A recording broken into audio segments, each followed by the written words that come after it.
What's up, YouTube? Welcome back. I'm actually running into a thing. I wanted to do a vlog and kind of go around the whole car, telling all the things that I've done over the past few years, or not a few years, but the past year. But I'm actually running into an issue. So when I went up underneath my car and tried to work on something, well, I saw a small oil leak. It's very small.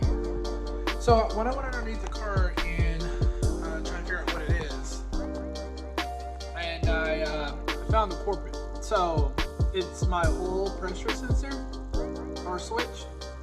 This is what when I went underneath and I saw this, I was like, wow. So that's down here on it because I had it on the ground. I was like, wow. So oil's pushing through here, getting oil all over everything, and I was always trying to figure out why is there oil on my aluminum undershroud. Did I not connect something to the oil cooler line? Am I missing something, or is it not tight enough? And sure it is, this was this. So I went ahead and put the new one in and tightened it down, which I should have looked it up first, but I didn't think of anything. But when I tightened it, I did hand tight first, and then I grabbed the socket and went a little bit, and all I heard was a crack.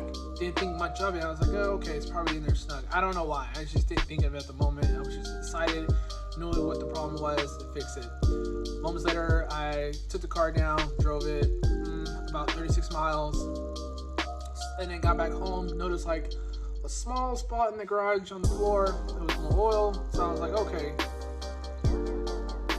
I was thinking, was I supposed to put something around the threads to make sure it doesn't leak? So I went ahead and got some thread sealant, thread lock, did all this stuff, but it just kept spewing more oil, and I noticed I kind of made the crack bigger. So now my car is up, I can't drive it, it's behind me, and I did a couple of research. I looked up some videos on YouTube, and I noticed that I could JB weld it, but a lot of people, even in some forums, people were saying that it doesn't work.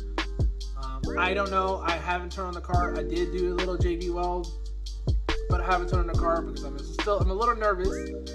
But I did went ahead and schedule an appointment with Nissan, and I got to take my car up there in a few days. So my car is going to be at the shop for a while. They're going to replace the upper oil pan. I'm just going to go ahead and get that done. I thought about doing it myself, but I didn't want to do it. I didn't want to fiddle with it. But yeah, I can show you what it looks like though. Okay, so I kind of got the light going. I kind of burnt that part right here, as you see. I burnt that a little bit, but it was a crack from where my finger shadow line at, going all the way, not all the way back, but just slightly back. So I added that on there. I got a lot on there everywhere. It's hard as a rock. I let it sit for over 24 hours. I want to turn it on, but I'm still nervous. So I'm debating to have that towed back to the house. But all that, you can see all the like oil residue. It was getting everywhere. Because I kept messing with it, turning on and off the car. Thought it was the thread, but the whole time it was a crack, and I couldn't see it because it was so dark down here. But and also I just replaced the alternator because my alternator gave out on me. Well, it wasn't going out. It's just every time I floor it, the volt needle will drop. But yeah, so that's just what I've gotten done so far. But yeah, that's pretty much it. And let's go ahead and get our car started. And then I'm gonna go ahead and hit the store, but I will pick up where I left off. I will probably do a video sometime earlier in the week. Don't know when I will get my Z back, but they said it might be up there for a few days or a day.